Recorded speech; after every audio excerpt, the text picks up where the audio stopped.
Hello, everybody, and welcome to the 14th episode of LBO Academy Live. My name is Sierra Shugarts, and if you're just joining us, welcome. If this is your first time joining us, I'm going to kind of tell you what LBO is all about. So here at LBO Academy, we teach people how to build a lifestyle business owner. Ooh, heart's back. I don't even know how to comment. I guess I could just do a little. There you go.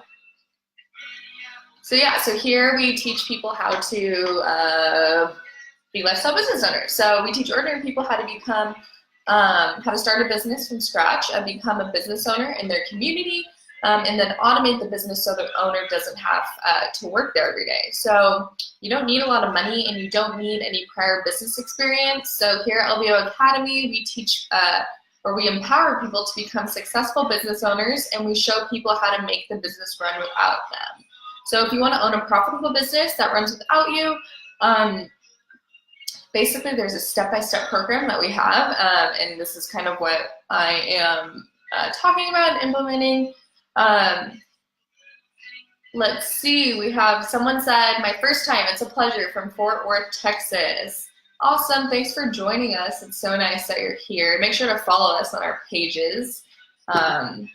We'd love to have you. So yeah, be sure to like, comment, or ask any questions throughout this live broadcast, and I'll try to answer with my best ability. Today we're listening to, that was just the Beach Boys. We're listening to Essential Christmas again, because I can't get enough of this. So I'm always gonna, this has been on repeat, so I pretty much know all the songs in here already, but they're just great. They're just all my classic favorite Christmas songs. So Michael Bublé's on here, yeah. So today we're going to be talking about chapter 11 of the Lifestyle Business Owner book, titled Improving the Bottom Line with Sound Financial Management. Again, I'm sorry about my eye contact. I'm looking at Facebook and Instagram, so if you want to go on one or the other, that's great.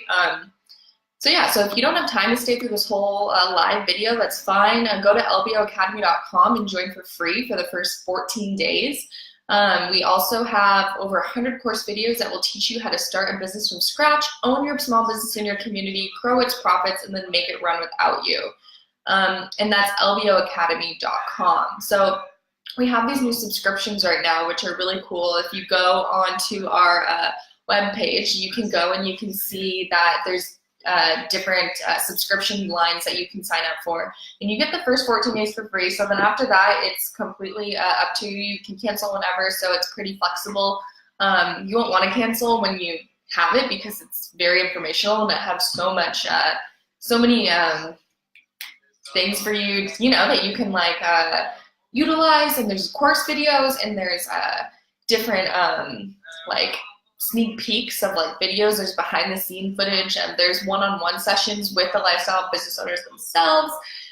So there's so many different things. If you go on there and read through those, that would be very beneficial for you. So today, like I said, we're going over chapter 11. So improving the bottom line with sound financial management. So if you are a successful business owner with marketing efforts, you will bring in revenue. So generating revenues is only half of the battle.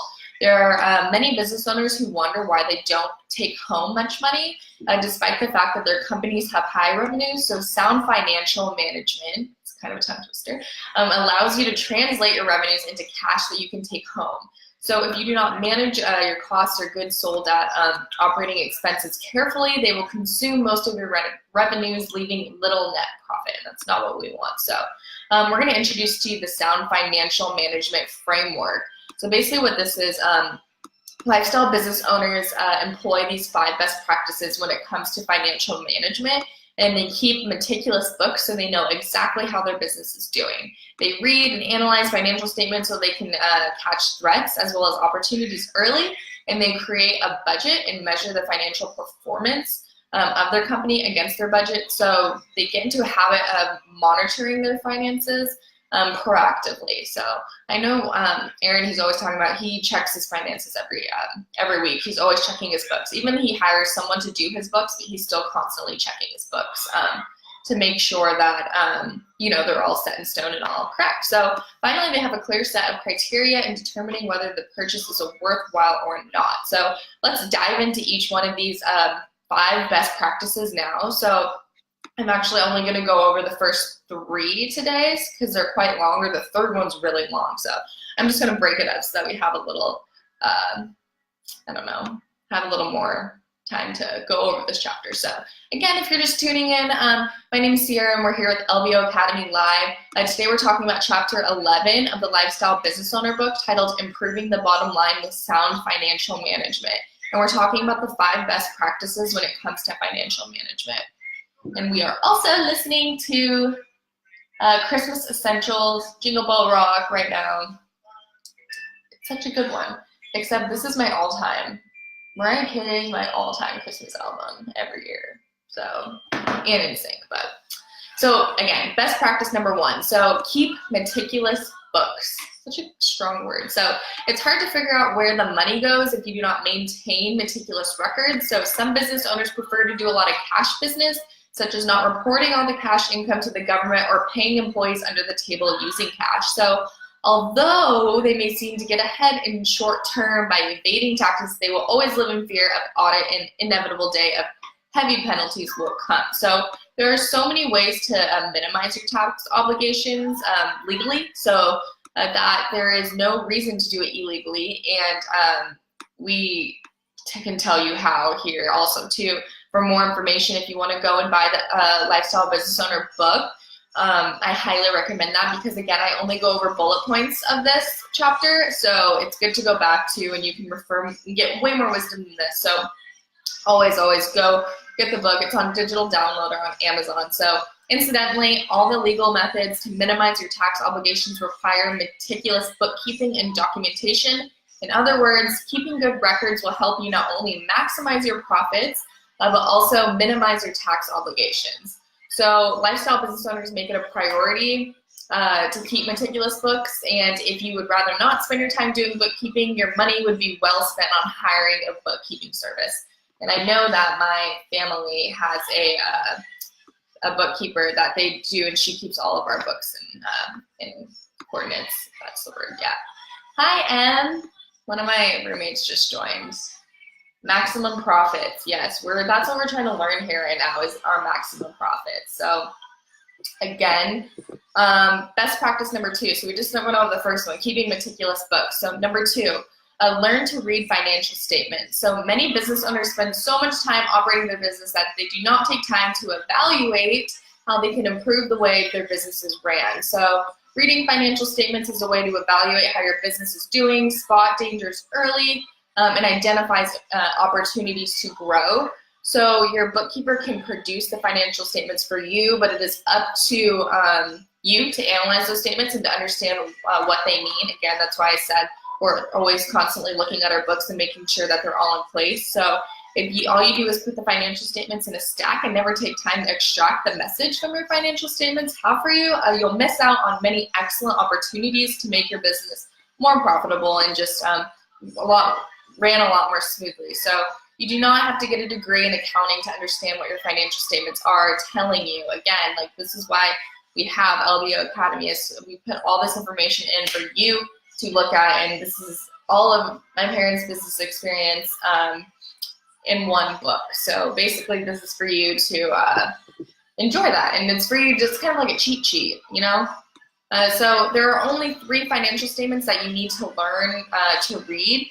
And we'll give you a brief overview of what to look at for each one. So the first financial statement you want to look at is the profit and loss statement, also called the P&L or income statement.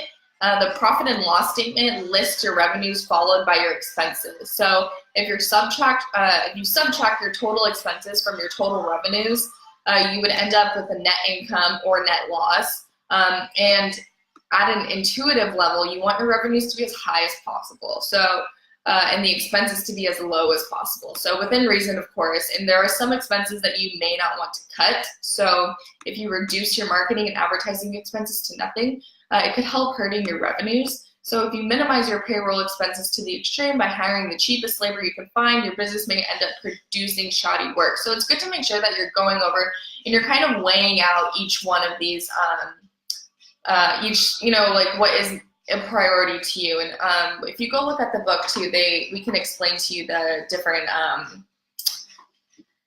what is the word? Sometimes I blank. We can deliver, or we can share to you what the highest priorities are. So if you minimize your payroll expenses to the extreme, again, by finding the cheapest labor, you may not find the same results that you're looking for. So therefore, it is important to recognize where you are overspending and where you are underspending.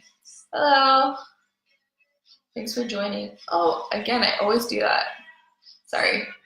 Okay, so one of the best ways to analyze the profit and loss statement is by dividing every line item by your total revenues to get a percentage. So, for instance, and I'm about to get into some math, and we're going to get into some more math tomorrow, so make sure you're paying very close attention. So, for instance, if you spend $2,000 on insurance expense and your total revenues were $100,000, then you know that 2% of your total revenues went to insurance. So similarly, maybe 5% of your total revenues went into office supplies, 20% of your total revenues went into paying employees. I love the hearts. Thank you so much.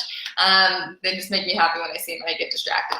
So, and so forth and so on. So, and now that you have the percentages, the key is to monitor them over time. So, for instance, if 2% of your total revenues went to paying for insurance last year, then 8% of your total revenue went to paying for insurance this year, and you might want to look closer at your insurance rates and to figure out what caused the dramatic jump. So again, if you just keep track of those in that nature, and if you just make sure that you're paying attention to those numbers and kept all in your books, then you'll be able to figure out your expenses and whatnot in that area. So again, if you don't need to be good at math at all, like you can just hire someone, or it's not that hard if you go by the LBO book, and we'll step by step we show you. So the second financial statement you want to learn is to read the balance sheet. So the balance sheet lists your assets and liabilities. I actually made a balance sheet before. Long story short, I did it in one of my event planning classes. And we had to do a balance sheet on one of them. So yeah, it was really interesting, and like there's a lot that you have to put into it, but it's totally worth it in the end because it literally puts everything out there on the table for you. So on an intuitive level, you know that if you take on more debt, your liabilities will increase. If you get more cash in the bank account, your assets will increase. So if you decide to borrow $20,000 from the bank, your liabilities will increase by $20,000, obviously. So when you deposit the $20,000 you just borrowed into the business bank account, your cash increases by $20,000, which makes your total assets go up. So in other words, your total liabilities went up by $20,000, but your total assets also went up by $20,000. So the point here is for you to get an intuitive feel of the balance sheet, of what it's telling you basically. So your balance sheet tracks the amount of assets you have and the amount of debt or liabilities you have. If your cash balance is too low, wave. If your cash balance is too low, your company will have trouble paying all the bills when they come due. So if you have excessive cash that is not needed for the daily operations of the business, you could start building up a reserve account. So basically, in case of emergency happens and you need a large sum of cash, or you could save up or replace major piece of equipment that will last like another 3 years. So Aaron one time was telling me a story about how like one of his trucks like got into a car accident, and so like so just random things like that of that nature come up, and you have to figure out a way to be quick on your feet without going broke. So different things like that, you can make sure that in your balance sheet it'll tell you and show you it'll show you where you have money saved up and whatnot. Hey mom, Mayumi's online. I told my mom that this is us hanging out because I'm not home. So she gets to see me every day at 4 o'clock. Hey mama. She loves it. Okay, so again, if you have excess cash after that, you can make an owner distribution and put money back into your pocket, which is always great. So the cash account is really important. one to watch, because the amount of cash your business has in the bank account will determine how much you can distribute to yourself. So how much you can spend taking on a new initiative and whether the company can pay its bills. So always important. Wow, we have a lot of people on right now. Wave. Wave.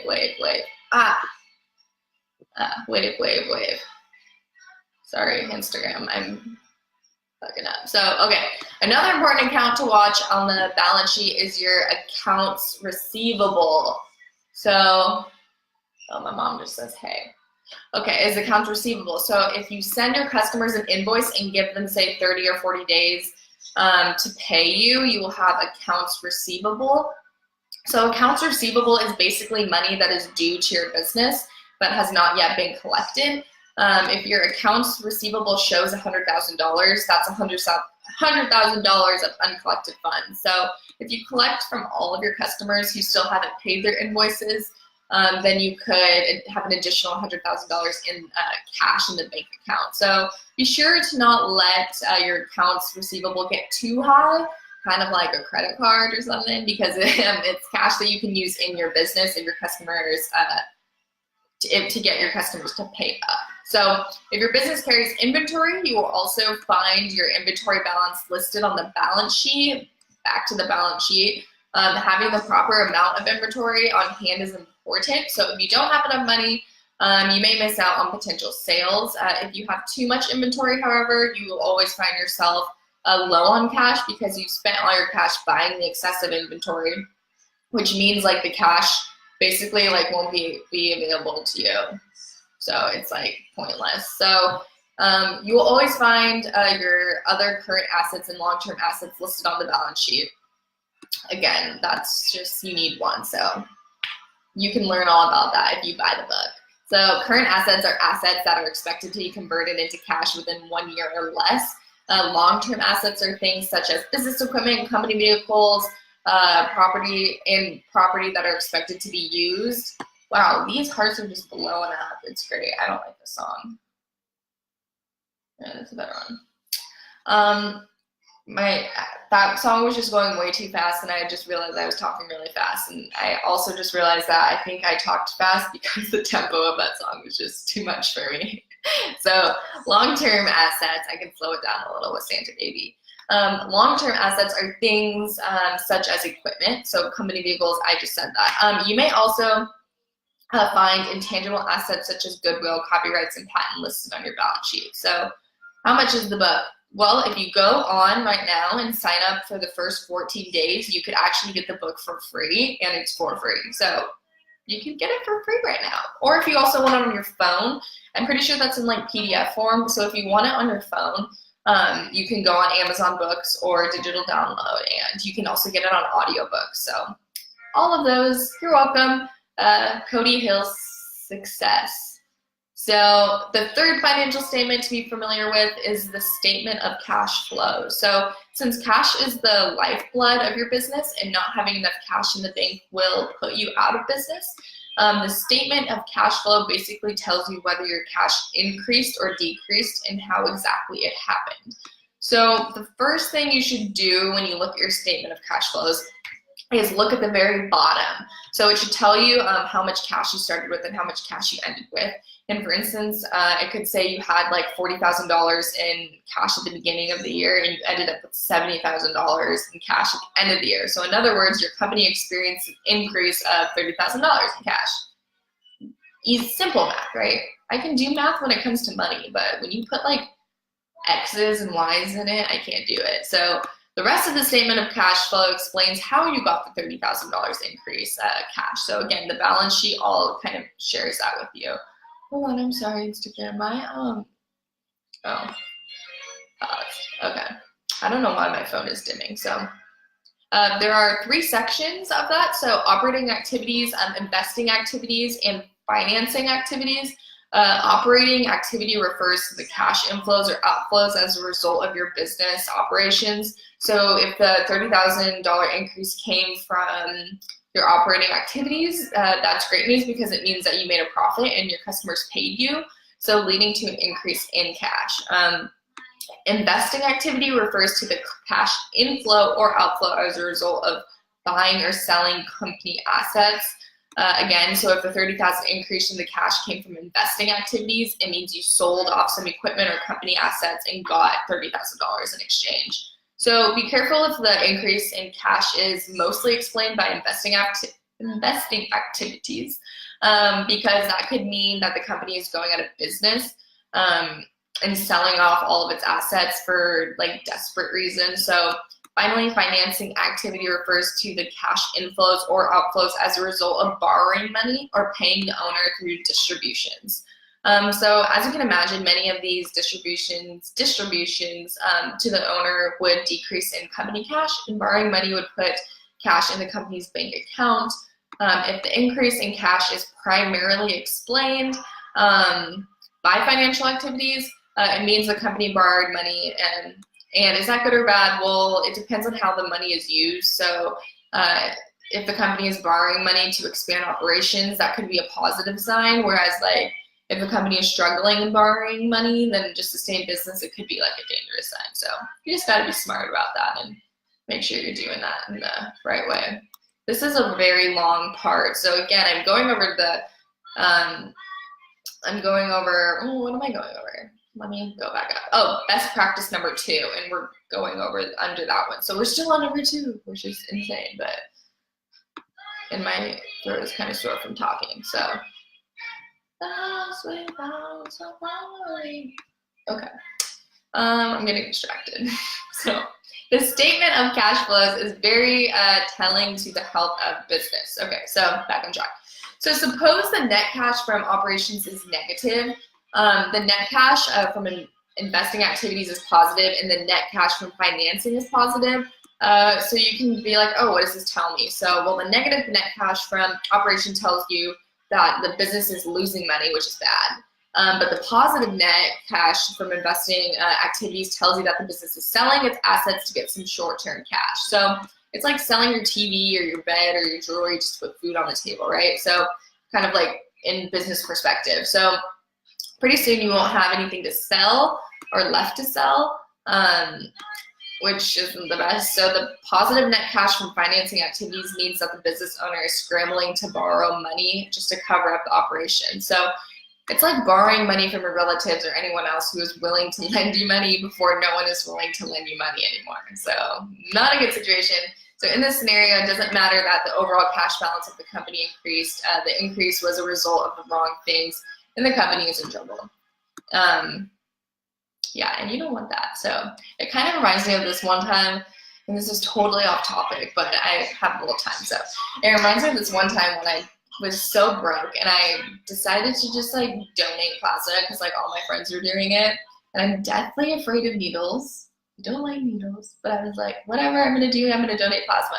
I ended up getting a hematoma in my arm. It basically means that like my vein, like she poked the vein and like poked through the vein. And so like my arm like bursted with blood and like they had to come in and I couldn't leave the place. Like I was stuck there for like 2 hours extra, just super stressed out. And so that wasn't fun. So talking about needing money, I don't know how that relates, but don't, you know, if you're afraid of needles, don't donate plasma because I almost passed out from that. So sidetrack. Again, so when you learn to read business financial statements, and I don't really know how to love it, whatever it takes, you know, the grind never stops as a college student, you know, you just got to make your money. So when you learn to read financial statements, the numbers tell a story. Again, I don't necessarily know how to read financial statements myself, but when I was going over the chapter, I could figure it out just by looking at it. So it's pretty self-explanatory. So at our Lifestyle Business Owners seminars, we train people how to become extremely proficient at extracting the story out of the numbers. And they teach you that also. If you go sign up, they teach you that and how to do that. So we hand out financial statements from real life companies with the company names taken out and ask participants to help what the numbers are saying. So is the company doing well? Is it in trouble? Where is the company doing well? Are there danger signs? Participants work in groups to figure out the message the financial statements are sending, and people are often amazed by how much they can tell about a company just by looking at a few financial statements. So if you don't feel totally confident in your ability to understand financial statements, We invite you to join us at our training events, and we should all probably go. So I'll go with you. You will gain advanced knowledge on how to become a lifestyle business owner, meet like-minded people, and make important connections, and gain clarity of what you will need to bring to move forward. So that's always good too. We're all in it together, right? We're all trying to. My mom said, I did not know that. What, you didn't know about the plasma? Yeah, that was some, it's because I don't like asking my parents for money, because I feel like they hold it over my soul. You know, I'm like, oh, can I have some grocery monies? And they're like, yeah, but give me your soul. And I'm like, you can't have it. So best practice number 3, create a budget everywhere. I've been trying to get better at this myself, just in life in general, and trying to create a better budget. So several months before the start of the year, you should create a budget for a coming year. So take your profits and loss statements and set a goal for each line item. Oh, now my mom's on Instagram. Let's say it's October and you're preparing the budget for the next year. You start setting goals. So in January, you plan to get $20,000 or $200,000 from revenue, expenses, and so on. I just keep going back because I feel like, oh no, I'm fine. People are laughing. No, we don't. Oh, no, you don't hold my soul over.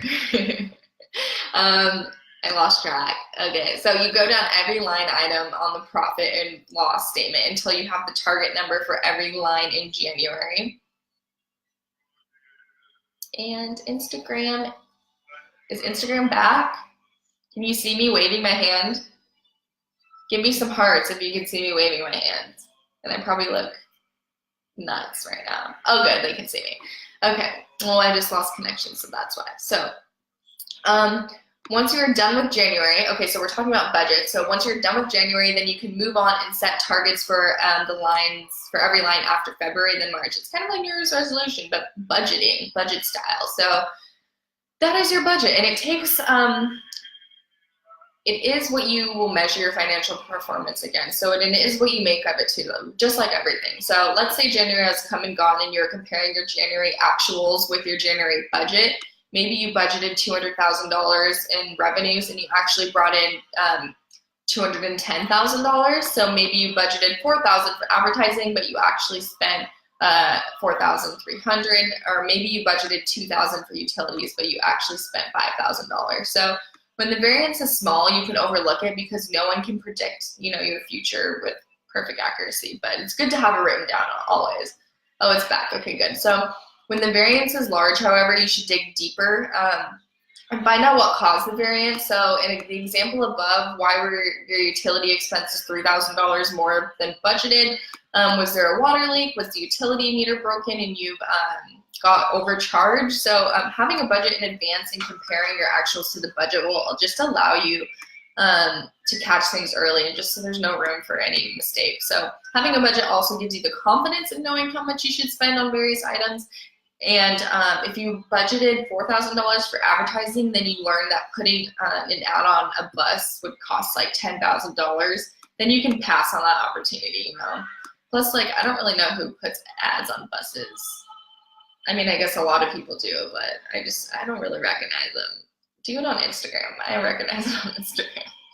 So conversely, but also do it if that's your audience, right? So conversely, if you budgeted $4,000 and you've only spent $200, you know that you should increase your advertising spending. So, wow, that was a lot of me talking. So I wish that we could like talk back and forth to each other, but maybe in like 20 years when technology is a little more, I guess that's like split screening, but I can't split screen with a bunch of people, you know?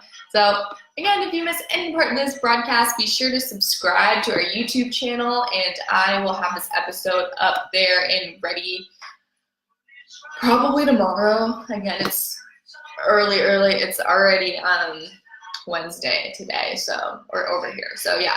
Again, yeah, so go and subscribe to our YouTube channel and like us on Facebook. And again, we talked about chapter 11 of the Lifestyle Business Owner book titled Improving the Bottom Line with Sound Financial Management. And we talked about 3 of the 5 best practices when it comes to financial management.